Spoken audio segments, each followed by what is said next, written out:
Hello, good evening guys. So, meron tayong update ngayon sa ating mga investment scheme. Ito. So, ito yung mait na balita sa mga membro ng BG Wealth. So, nag-collapse na mula sa Bitpinas.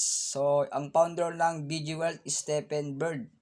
So, announces withdrawals are frozen unless users pay 12% tax payment. So, pinagbabayad ng founder yung mga members ng 12% para ma-withdraw. So, isa po itong Ponzi scheme ayon sa PHSEC. So, it should be noted that the PHSEC issued a public advisory against BG Wealth on February, tagging it's an Ponzi scheme. Ayan. So, alam niyo naman ang mga Ponzi scheme pag may mga daily interest. So, taon-taon ako nagpapaalala sa GC. Okay? So, marami na tayong experience sa mga ganito. Itong mga ganito, aware na tayo sa mga ganito, sa mga baguhan sa online. So, ingat-ingat kayo sa mga ganitong platform. So, tatandaan nyo, pagka may mga high-risk investment, so, yan kasi gustong-gusto ng mga Pinoy, easy money. Gusto nila, wala silang gagawin. Kikita sila ng 1% daily, 2% daily, 3% daily. So, paulit-ulit na to. Since 2018, marami na ganitong Ponzi scheme. Hanggang ngayon, marami pa rin sumasali sa mga ganitong platform. Kaya ingat-ingat kayo guys sa mga ganito. Ayan, basahin natin yung mga comments nila. Ayun, no? So, marami pa rin nagpo-promote din ng mga ayan. So, sabi, rumors are spread out cut by haters, believed by fools, but will stop when it reaches a wise man. Ayan, no? Ayun, mga ayan, sabi, so, peperahan sila ulit ng 12% kahit pwede naman sana ibawas yun. Hahaha. Okay. So, taktika yan. Yung 12%, kunwari lang yan. Pero, wala na. Exit na po yan pag ganyan mga statement. Sabi ito, siguro baguhan to sakit. First withdrawal ko pa lang. Sana Ayan. Sa mga baguhan talaga. So, ang BG Wealth, I think, mga 6 months na to. Matagal na rin to Okay, pag nahuli ka, ayun, goodbye. TY na lang. So, wag na kayo magtangka. Ayun kay Yet Squadro Casimilio. Sabi, wag na kayo magtangka, mag-invest, huli na kayo. Kawawa talaga kayo, sayang pera, mabuti lang kung nakasabay ka sa una. Risky talaga to, kung marami kang pera, go. Pero ang nakakarampot lang, hiniram pa, wag lang po. So, sa ganito mga investment, so wag kayo mangungutang pagka. Okay? So, kailangan meron kang risk management. Yan, tulad din ng BF Football, yung Katli, Lashir, yan, mga Ponzi system. Ang dami. Okay?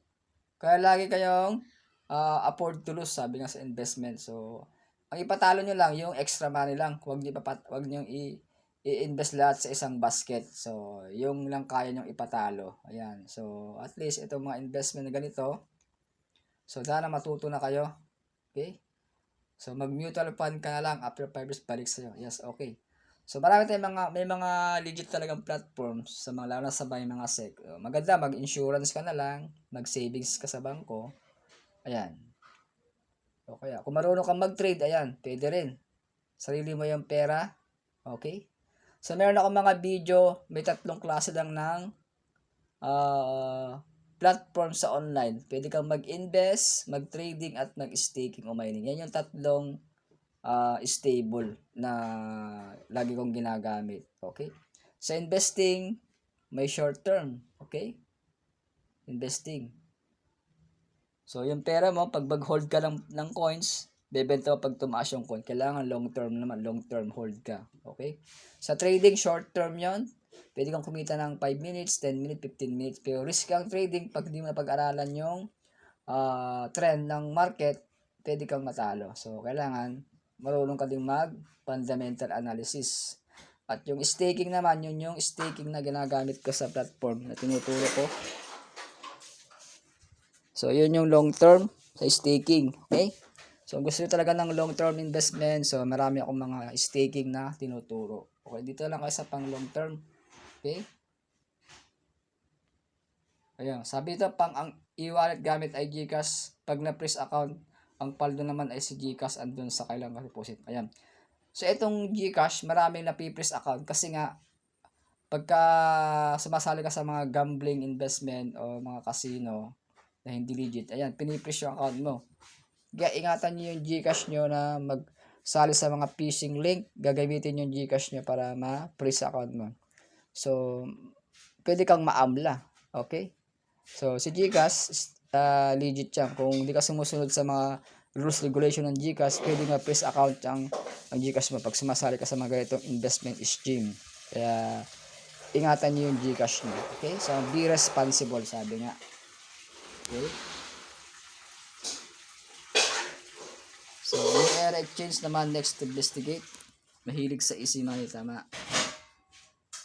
Ano pa? Ayan. So, what's next? Riskcoin, diba? Ayun, Reddit hanggang May 8 na lang. Ayan, yung Reddit, marami mga platform. Okay? Ayan. Seagull is waving. Ayan, malapit na rin daw. Ayan, actually, marami mga online crypto lumalabas. Sa isang araw, mahababa siguro 10 hanggang 20 platform. So, marami mga investment scheme talaga na pakulo. Kaya, lalo na yung mga foreigner, sa mga Telegram, ingat kayo sa Telegram, marami mga fake doon na mga investment scheme. Kaya, may mga robot daw doon na kikita ka. So, fake yung mga robot doon, huwag kayo maniniwala. Okay? Ayan. So, paalala sa mga baguhan sa online crypto. So, kailangan mag-research ka maigi. 10 beses mong pag-isipan bago ka mag-join sa mga ganitong platform. Okay? So, kung meron kang katanungan sa description, message mo ako.